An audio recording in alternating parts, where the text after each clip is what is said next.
Mereka masuk dan segera mengunci pintu. Duduk kebingungan di atas ranjang. "Apa itu tadi, Pak? Apa itu tadi?" tanya Rudi dengan bergetar. Sang ayah terdiam sejenak, menghela nafas dan berkata, "Itu pencolor, Rud. Penunggu kerisnya Mbak Kakung.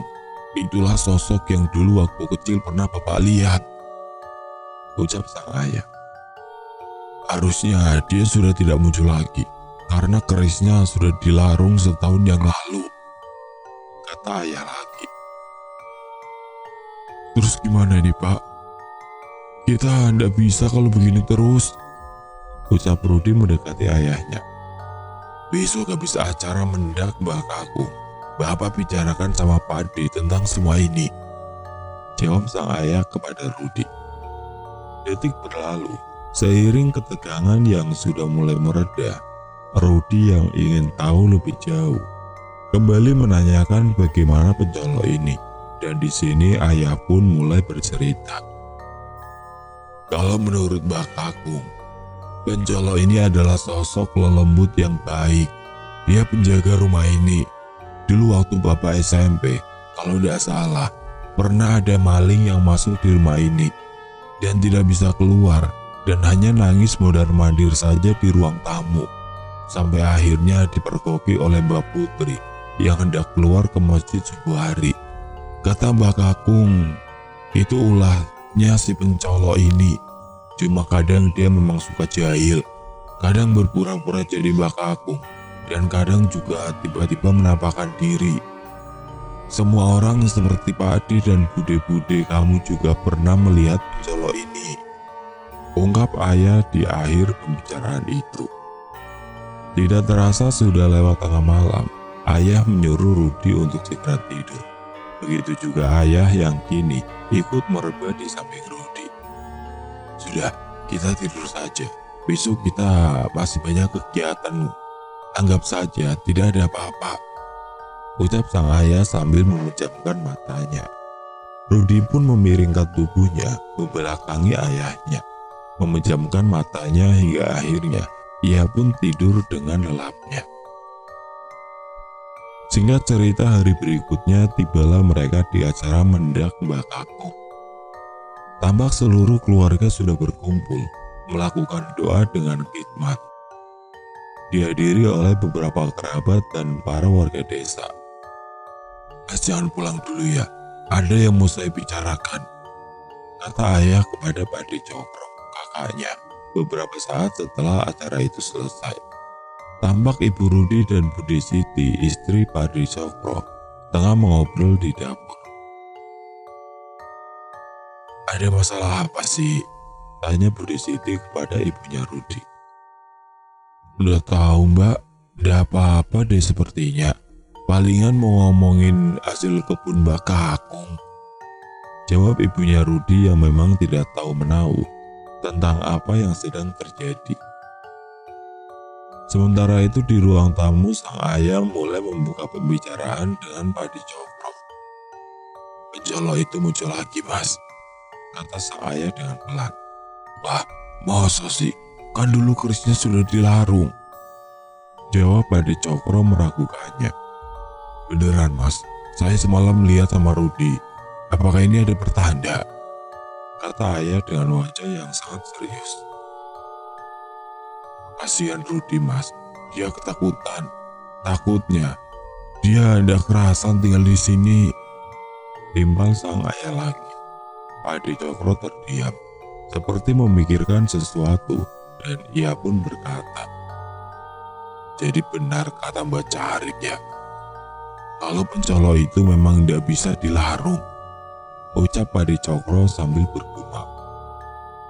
Dan selang beberapa detik, tiba-tiba wajah Pak D Cokro menjadi aneh melihat ke arah ayah Rudi seraya memuncungkan batang hidungnya.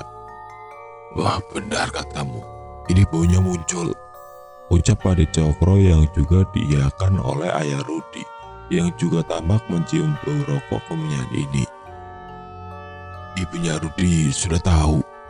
tanya Pak D Cokro kepada sang ayah. Apakah istrinya sudah mengetahui hal ini? "Tidak tahu, Mas.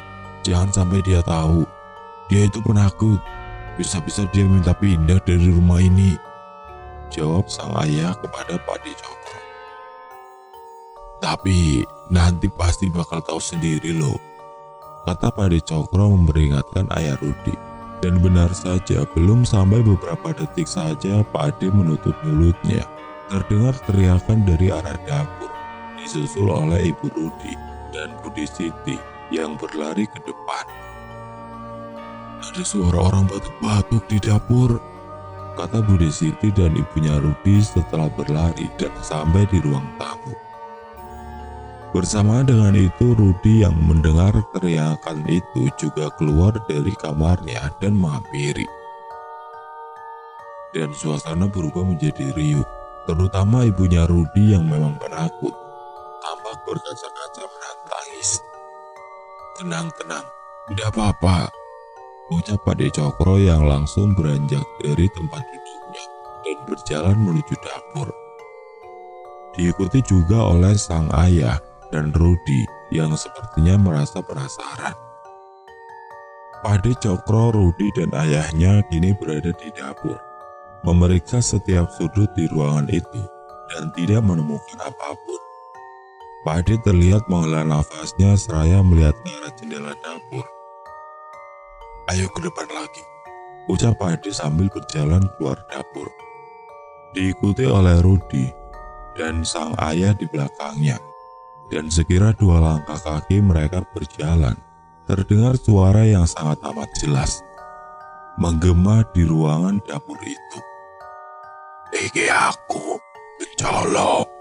Begitu suara itu terdengar, Rudi yang terkejut melompat sampai hampir terjatuh. Sang ayah terlihat memegang pundak Pade Cokro. Tenang, kita jalan saja keluar, ucap Pade dengan cukup tenang. Mereka pun berjalan kembali menuju ruang tamu dengan wajah yang sudah tampak aneh. Pade pun duduk menenangkan diri. Jangan pada pulang ya, tidur di sini dulu malam ini, ucap sang ayah yang sepertinya nyalinya menciut. Ada apa sih ini? Tanya ibu yang kini sepertinya ingin tahu. Sang ayah melirik ke arah Pade. Dan di sini Pade Cokro pun mulai menceritakan yang sebenarnya, bahwa semua ini adalah ulah dari pencolok, penunggu keris Mbah Kakung yang sebenarnya sudah dilarung setahun yang lalu. Malam itu pun Pade Cokro dan Budi Siti tidur di rumah itu, menemani mereka yang ketakutan. Dan untungnya malam itu pun berlalu tanpa ada kejadian apapun. Singkat cerita, selang 1 hari Pade Cokro dan ayah Rudi mencoba menanyakan kemunculan pencolok ini ke Mbah Carik, sahabat lama Mbah Kakung yang dulu sempat ikut dalam acara pelarungan keris pencolok ini. Dengan menggunakan mobil, Pade Cokro dan ayah Rudi pergi ke rumah Mbah Carik. Untung Mbah Carik masih hidup ya, kata ayah Rudi kepada Pade di dalam perjalanan mobil itu. Iya, walaupun sudah sepuh, Mbah Carik ini sehat-sehat saja.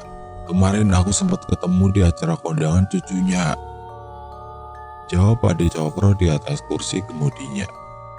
Singkat waktu sampailah mereka di rumah Mbah Carik. Seperti disambut, Mbah Carik tampak duduk di teras rumahnya. Anak lanang, kata Mbah Carik setelah melihat Pade Cokro dan ayah Rudi keluar dari mobil. Sini masuk. Ada apa? Kok tumben main kesini? Kata Mbah Carik lagi dengan ramah. Sehat Pak, ucap Pade Cokro berbasa-basi, hingga mereka pun masuk. Sedikit berbincang menanyakan kabar dan akhirnya Pade mulai membuka topik pembicaraan itu. Anu Pade Carik, ingat kan pencolok, penunggu keris Bapak yang dulu dilarung di Kaliprogo, kata Pade mengawali obrolan itu. Ya jelas ingat toh ya, bapakmu itu terkenal bogel ya karena keris itu, jawab Mbah Carik sambil tertawa. Iya Pade, Pencolo, sepertinya kau balik lagi. Kemarin kami didatangi dan kami yakin itu adalah Pencolo.